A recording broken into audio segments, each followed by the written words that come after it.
on a level of like our days Michael Jackson and shit, bro. Yeah. You know what I'm He's saying? a modern day pop star, yeah.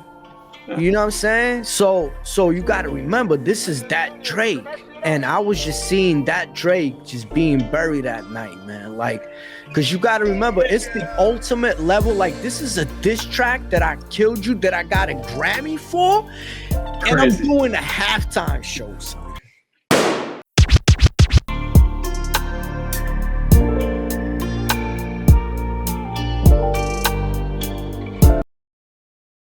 SouLivate. You know what I wanted to ask you? What's up, man? So far in your musical career, do you feel like you have done that song, like the perfect song for you and shit? Like something that you were really proud of? Like, yeah, like this shit is what I'm talking about, man. Ooh, it could be something you produced, it could be something you done like vocally, it could be on a heavy metal, whatever, man. Like, have you done that song, like the song that you really felt like you were really proud of, man? Yeah, I would say there's probably two in my mind, actually. One's unreleased. I have a song with this artist. His name is Josh Gray, and he's from, I believe it's London. But when I was, I had a studio back in Morrisville. I was actually in a building, you know, before we came back to my house and, you know, set everything Yeah, up you here, talked about it in us documenting the Spencer Reese life and the Proof to Me that You're Alive, man. We documented that shit. You talked about it. Spencer Reese had his own studio after signing a record deal contract, man. Go on. Yeah, so there you go. Yeah, I ended up using that money for that studio. But when we had the studio, I had a lot of cook-up sessions with producers, and there was this song that Josh sent stems over to my email, and me and my friend Chase actually cooked a beat around what he had. Ooh. And it became one of the dopest pieces of work I've ever done. Like, I still listen to it like to this day. It's unreleased, and it's just like if that song ever became something, it wouldn't surprise me because it's that damn good of a song. You know what I mean? Like that, it's fantastic. How come I haven't heard it yet, man? What the F, man? Have I heard it? I gotta keep surprises. I gotta keep some surprises. Did you let me listen to it, man? You haven't heard it? Nope. Holy It's one of those songs that are like secret because like, I don't know what's gonna happen with that song. Like if, you know, maybe 10, 20 years from now, like whatever I give it to an artist or something that's important I'm with, like, I just know that song has crazy potential. And so how did you, what did you do for the song? Did you produce it or were you on it? Like, well, both, because you do both too. Well, for this one specifically, nah, I didn't do any like singing or anything like that. But me and Chase, we produced around what he did. He's mainly like a singer and a guitarist. But we did, you know, we recorded bass, we did some synth action, some piano, some drums. Like, it was actually a very simple song. But it sounds simplicity is beauty, man. Oh my God, it's so beauty. That's what it is. Yes, that's that shit that you keep singing that's stuck in your head that you wake up, you're like, yo, that shit is still in my head. Dude, yeah, that's literally how it is. Like that song is dirt simple, but it's got so much substance and feel to it and dynamics that just like when you hear it, it's just captivating. You know what I mean? I'm excited, man. I want to hear that shit. Oh, I'm gonna play it for you next time you like pull up and shit. But it's great. I would definitely say that one. And then to be honest, I would definitely say like False Reflections for Tripod. That's my band. And when we wrote that song and we produced it, I was shocked by how good I made it sound and all the recording parts that we did and how long it took to actually get that song to sound the way it does. And it's crazy. And I'm gonna say this for the record, so this is on the internet for the next couple of years, but what people don't know is when we actually made that whole project for like Tripod, we used 2 tracks. We didn't throw the vocals into the same project as all the other stuff. We literally recorded as if we were recording over a beat, like a rapper. Oh shit. Nobody knows that. But hey, gotta keep it on record somewhere. But yeah, definitely False Reflections for sure from Tripod is like one of those ones for me. Wow. Yeah. Cause imagine, like, I've been writing and shit since I was 12. So that's 1997, bro. So you gotta figure, man, that's damn near 30 years. It's like 28 years, 28 years, something like that. And Yeah, something around that. And I still don't feel like I made that perfect song, man. Really? Yeah. Cause you know what comes close to it is Martyrs, man. Martyrs? I love Martyrs. You know what I'm saying? But you make that song because it's a full length song. Like it's 4 minutes. It's, you know what I'm saying? Because we're living in days where it's microwave music, like it's 2 minute a song. You know what I'm saying? Like, yeah, it's a pre-made meal from ShopRite, you know. So, but that was the actual song. So it was like 4 something minutes, and you know, it had substance, it had a story, it had the vocals that were really like, you know what I'm saying? That song is close. It's just, I don't know, man. Like, that's how I feel. Like, I'm still looking for that like perfect song, man. I feel like, you know, it's so funny you say that, like, because when we were making that whole project and we were working on our songs, like, I feel like we were just captivated, just in the moment. You know, I was just living for whatever we were doing, and we were just having fun, you know. But from all the from the 2 times that I had my songs where it felt like that, right? I noticed they always came sporadically, unexpectedly, and they were special. Just point blank period. You know what I'm saying? So like, I feel like if those 3 things click for whatever you're doing, you're on the right track to what that could be. Because, bro, you gotta hear that. You know what I mean? You gotta hear that menace.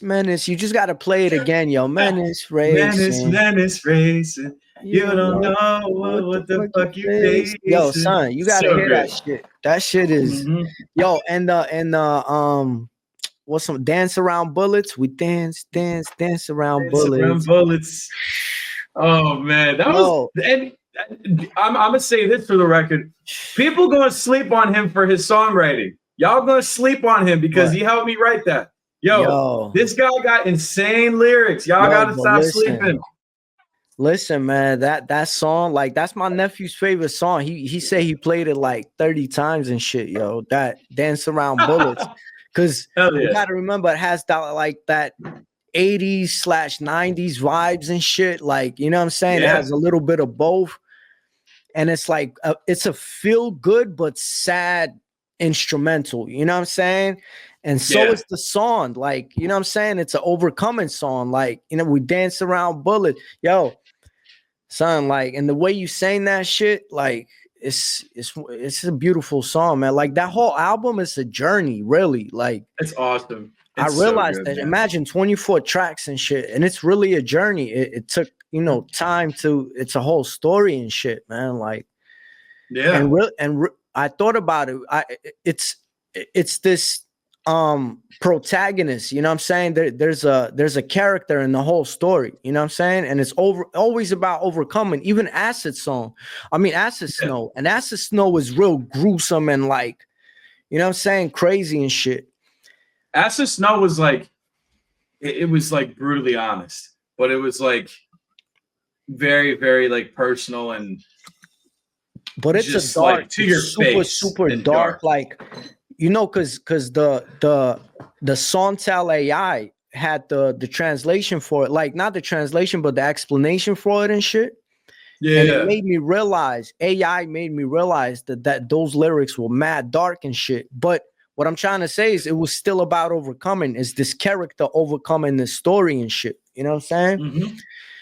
And you live that. You know what I mean? Like, you come from a place where you have to overcome. So like, I feel like, you know, there's a lot of music out there that people can find relatability to, but I mean, talking about some serious stuff while the world's in like, you know, a mess in different places, you know, it's actually good to find music and have music out there that talks about such, you know.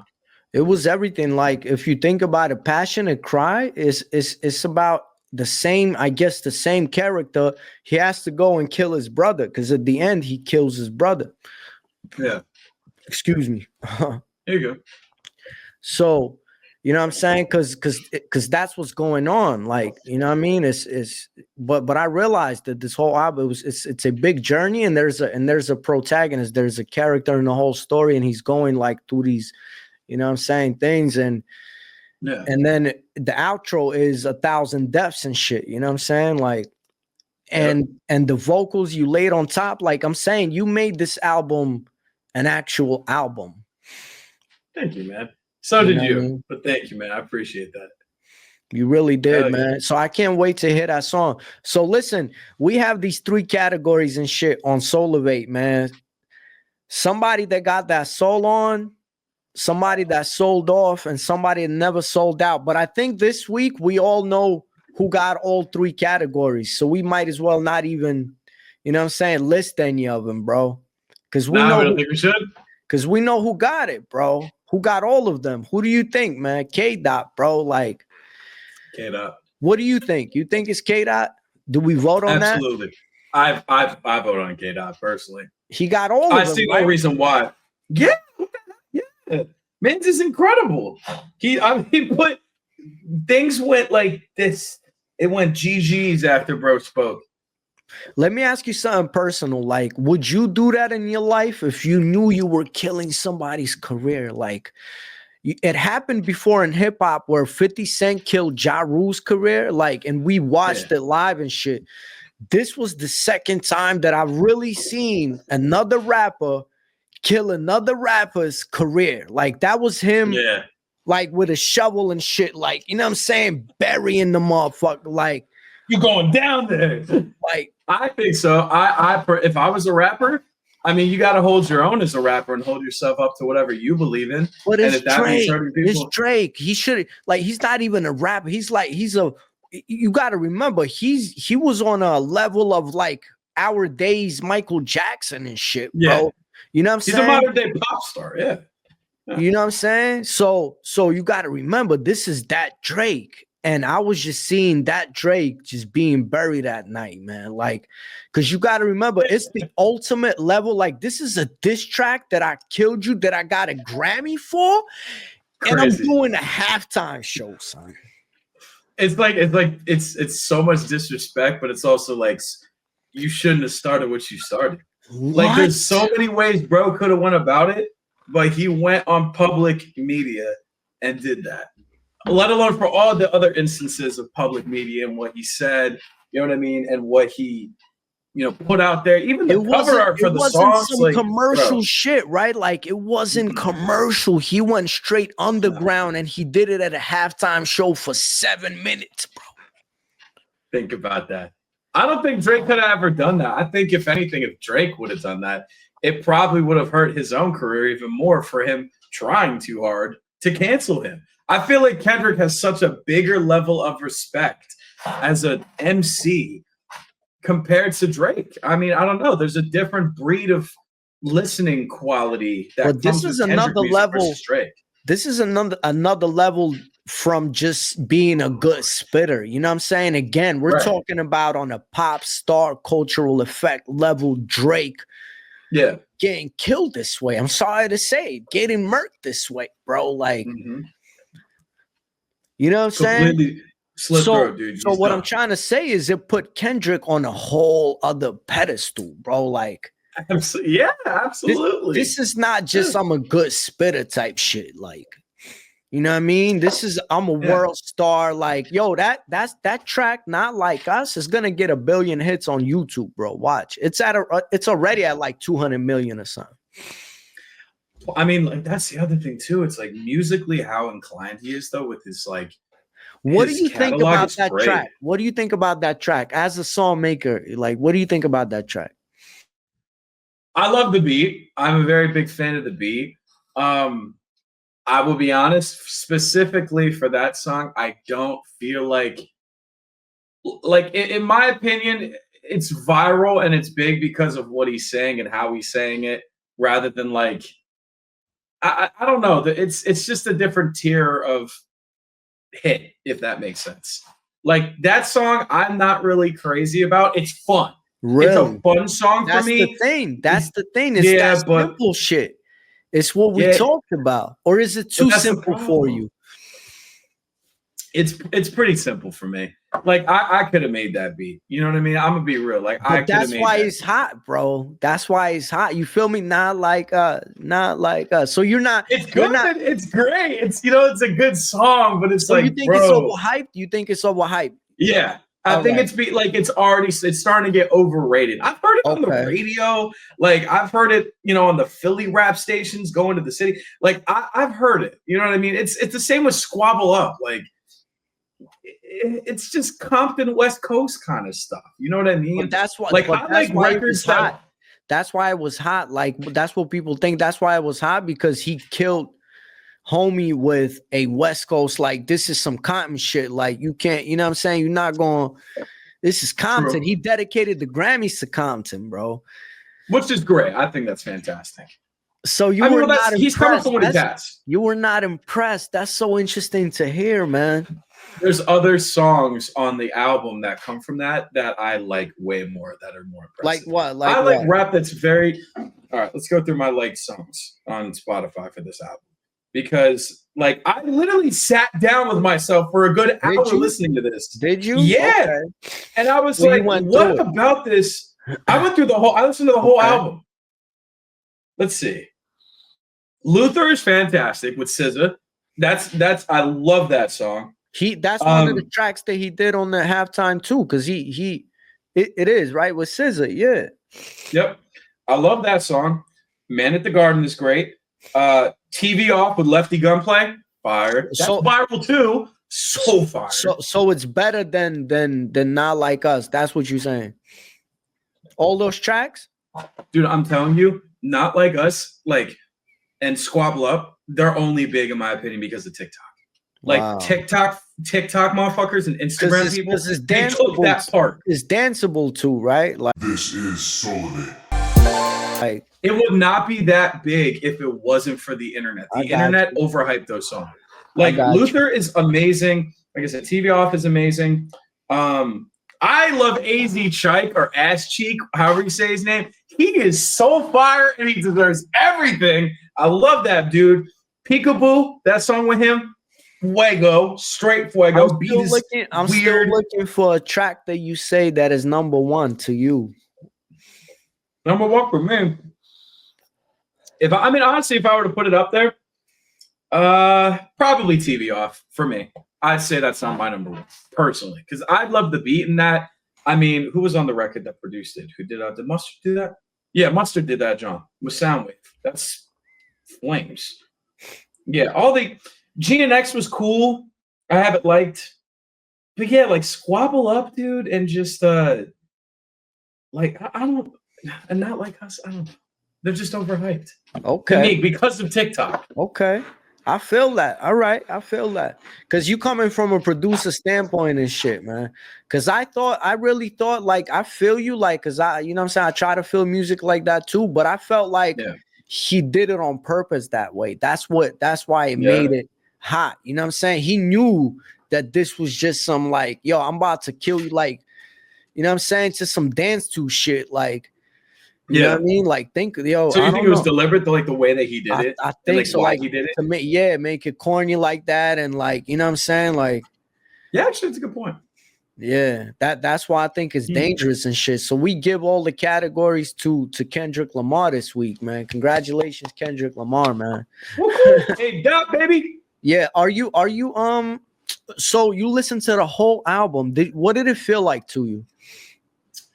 The whole album, it honestly felt like I was listening to like an OG West Coast Compton classic. You know what I mean? Wow, I love YG. Really? To me, if this album feels like it's going to be a classic. Really? I'm going to be going back to Good Kid, Mad City and like other albums he's had. It feels good in the catalog. It doesn't feel out of place. Man. That says a lot. Coming from you, you said a West Coast classic. You talking on that type of level shit? There's a lot of great variety in this album. Wow. It's very dynamic. You know what I mean? You got sprinkles of R&B in there. You got, traditional West Coast, Crip kind of shit, whatever. Like it's all over the place, but it's still in the vicinity of him. Is he still like on a story? Is it a conceptual album, or like it's just some like singles album and shit? I think it's more of a conceptual album personally, but there's definitely like a single or two out there that's probably just a single. But I don't think I think he touches base on certain problems and things he wants to talk about, you know, rather than making a storyline out of like I an got you. entire Yeah, project. He just You know what I mean? dropped bangers. He just dropped bangers. Yeah. I know what you're. Sometimes you do that. You just make an Yeah. album full of like bangers, bro. Like, you know what I'm saying? Some shit that will fucking have you rocking your head and shit. That's cool, man. That's crazy. Like a lot of people overlook K Dot, man. You know what I'm saying? But imagine he's been overlooked. Well, not been, but like in the Yeah. beginning, I feel like he was really overlooked until he kind of proved himself a little bit more. I don't know. So all right. So let's say you were picking from your generation. Is he number one? Like now? In rap, I can't put him at number one yet, personally, because again, I still have a lot of catch up to do with him as far as like his music, his catalog, and really understanding him. You know what I mean? I'm starting to understand it slowly now, like why he's becoming a great and people are so hype about him. But I'm still learning with him, you know? Like me being familiar with like people like J. Cole, you know what I'm saying? Like, are you waiting? Are you spectrum. waiting for Cole's album, man? Because he still hasn't dropped that. I've been waiting. I have been waiting. I cannot wait for that. So basically, you saying we still excited about getting an album from J. Cole, huh? Oh, absolutely, dude.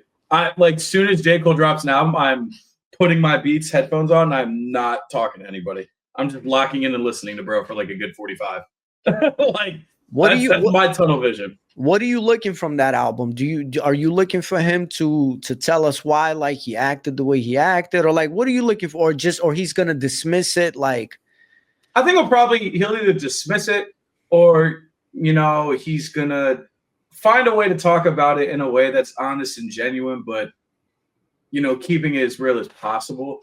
You know, amongst like at least he's always kept it real. He's not a faker, in my opinion. Like I do not feel like J. Cole is a faker in any category. Like I don't know. He's just got such an interesting... that dude rides a bike through Manhattan, bro. Like homie's actually seen him. He's a normal. I'm telling you, some of these rappers are just normal people with a lot of money.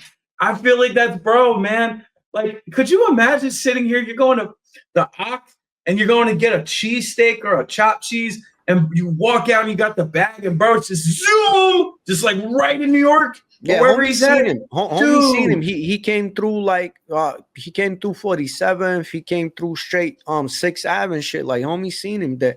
Not once, like a few, like he be riding his bike and shit. Whenever he's in New York, he's riding his bike.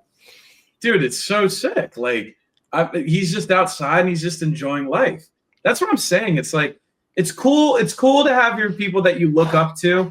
You know what I mean? As far as rappers and having a little bit of that fantasy aspect. But once you realize like a lot of these people are just normal people with a lot of success to themselves, it's like they want to live normal lives. Like most artists, like they don't want to sit here and be a superstar their entire life. They want to be able to go outside and go to Target and get some diapers for their kid, or you know, go to the ice cream shop and get a cone. Like, you know, they want to do things. You can't do none of that. Imagine on that status, you can't do shit like that.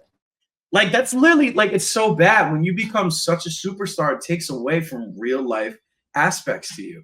You know, it sucks. And, like, it's just so good to see people like J. Cole actually taking the initiative to say, screw that. I'm going to go and ride my bike in front of public, you know what I mean, knowing what I am and what type of power I have. And I'm just going to blend in. Because, like, what the hell? Why can't I? No security. Like, come on, dude. That's incredible. That gives inspiration for the youth. You got to remember, he became big at like age of 26 and shit. So he's been around for a minute. Because me and him born on the same day. So and I remember 2011 is when he dropped. Yeah. Yeah.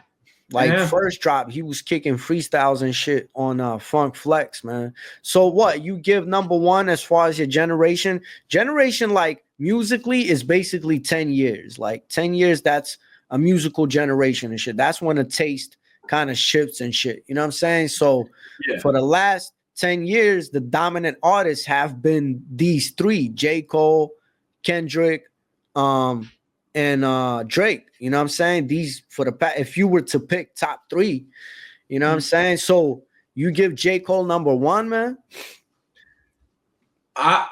See, now that you bring that up, that's actually a great question. Because I you gotta actually would- remember, homie just did the halftime and a Grammy with a diss song. I gotta mention it again. I'd probably put Kendrick at like 3 or 4 from me. For What? me. 3 or 4. If we're talking, So because you I would still put got catch somebody up. else I got in catch up number to do. 3? You guys are gonna shame me for this answer, but I gotta put Tyler Nah. the Creator above him. Hey, Tyler the Creator. We forgot about him. Listen, hear me out. It's a crazy answer. Here's the thing. There's a difference between traditionalism that stems through music and then people that take traditionalism and they throw it out the window. And Tyler has been one of those people as a producer, as an artist, as a creative visionary, period, that has taken boundaries and thrown them out the window. And again, J. Cole is fantastic, do not get me wrong, and K-Dot is fantastic, don't get me wrong. Tyler has something that people do not have, and that is the ability to shapeshift who they want to be for different albums, for different songs. But he just started doing that, really, man. So hold on, what was the last one? No, he's been doing it. He's been doing it. What was the last one? Not to me. I remember when he dropped, man. So to me, he hasn't really been, as far as how long I see him and shit. You know what I'm saying? Because I mean, like, I was already damn near in my mid-20s when he dropped and shit. So you know what I'm saying? I seen him from a whole different side. But I see. So what was the last album he just dropped? It was some crazy concept too. Like, what was that? Chromacopia. So Chromacopia is, I mean, again, it's almost like alter ego shifting. It reminds me of what Eminem did with Slim Shady. It's like a modern day version of that, but in a multi-genre facet. Like it's crazy, like, because it's not just some. When I seen that shit, it's like a whole different, like, some type of cartoon, some type of like. You know what I'm saying? Like, let's take it you back. You actually like that shit, because I thought the songs talked about nothing. I think I heard a couple, like, or did I miss something? So Chromacopia as a whole, I mean, me personally, I listened to it thorough, and certain songs hit for me that I personally enjoyed, that I just liked listening to, and then other stuff was kind of like, eh. It wasn't, Igor or like, Call Me If You Get Lost. Because again, you gotta remember, with Tyler since the beginning, keep in mind, Tyler comes from Odd Future, which was a collective of people that creatively all did different things. You had Taco, you had Frank Ocean when he was in that shit. You had all these different people. Tyler has creatively changed the game every single album for different things. Chromacopia is confusing, but it's still a great project, in my opinion. I'm still trying to decipher it and kind of like put the shape kind of together. But I mean, Call Me If You Get Lost. But you're saying there was a point in it. You saying there was a point in that album. Yeah. Like, there was actual story. Like, did he actually, as you quote, shape shifted and actually became another character and shit lyrically? Did he do that? I think so, yeah, because again, like, I think he put an image to the album. He put a certain kind of like vibration around the album. I don't know if the storytelling aspect is there as some of the other albums. Visually, you can do that. But as far as what I heard musically is, I wasn't. Now, see, this is me like you with Kendrick. Like, I wasn't really impressed, bro. Yeah. So I'm kind of on the same tip too. I wasn't as impressed as some of the others. So that's why I ask you, am I missing something? So tell me about Igor, because that shit went over my head. What was that album like? That was, oh my God. I mean, for one, it's like some of his biggest hits on that album, but it was taking a visual representation of what rap is and what rap could be, and just saying, F you, I'm not going to do your standards. And I'm going to show you what it's like to look different, to act different, to present myself differently, musically and visually through my own character. You know what I mean? And all the songs, the features on that album, they are so like dynamic. Who's on that album? Because I went over my head. Who I know on that album? I gotta actually. Well, so that's the thing, Igor. It doesn't show the actual feature Or name. was so it let me- was it also conceptual and shit? Like, was there I a believe so, concept yeah. to it? Because I remember the Um, visuals. Like, again, visually you can do all types of shit, but lyrically and instrumentally, are you still coming with some type of story? Like, that's what I want to know. Like, because I don't. Maybe when it comes to Tyler, it's not so much storytelling as much as it is a visual representation of what exactly he's trying to you put see? together. So you might be right about that, actually. You see, because like songs, like I don't know, like either I'm dumb and I don't know what he's talking about. Because Tyler was nice. Tyler was nice with the pen. When we talking about Yonkers, that's the type of shit that I remember with you know what I'm saying, with Tyler. That's my first introduction to Tyler, man. So that's Yeah, crazy. but see, that was from the Goblin era, like Yeah, that well, around that time frame. yeah, That was yeah, traditionalism of rap music, period. Like yeah. that. But- Yonkers is fantastic. But you got to That was- remember, yeah. when you say traditional, you have to remember this was a West Coast kid. Yeah, that's Sounding- true, actually. Sounding like there's some New York shit. Like, and it was called Yonkers, bro. Because you got to remember, in the rap game, like for the purists, for you to be considered like the nicest, you gotta get the title of being a king in New York. And that's why I remember Kendrick did that whole diss song to the whole game, man. What is it called, man? Oh my God. I know what you're talking about. When everybody got on that beat and shit, because everybody felt like it was something, you know what I'm saying? Was that from the Dreamville? When he album? said, I'm the king in New York, man, like that's the title. You got to remember, in hip hop, that is the title. You got to be a king and like at least be in the conversation. So when Tyler came with the Yonkers, like it was a West Coast kid that sounded like he was coming from New York, like being the king in New York, man. That shit was crazy. And he was different, and he was like talking about eating like bugs and shit, and like I know. like, and the video was wild. What? So weird. He threw up on the video. Weird. He just sitting there like he got all kind of like, yo, that shit was hard as a mother. Like that's the kind of shit I like, bro. Yeah, same. It like I said, kind of throws me back to like the shock factors of when Eminem was like, you know, Slim Shady, like, you know, with all the see, this is the difference. When Marshall Mathers, Eminem, and Slim Shady, when he really get in that Slim Shady bag from back in the day, this is truly musically a different character. You see what I'm saying? Like it's a story. He's talking about, hey, we're going to the beach. Grab a couple of toys and let Dada strap you in the car seat. Or where's Mama? She's taking a little nap in the trunk. Oh, that smell. Daddy must have run over a skunk. I know what you're thinking. It's time to go swimming. Yo, this motherfucker's talking about he got his dead wife in the trunk. Crazy. And he's with his baby daughter, bro. Just the two of us. Just the two of us. Yo, son, Slim shit. Yo, you see what I'm saying? This was musically a Slim Shady, and he talked about the sickest shit that he ever thought about it. But he said, yo, it's not me. It's not Marshall Mathers. This is Slim Shady.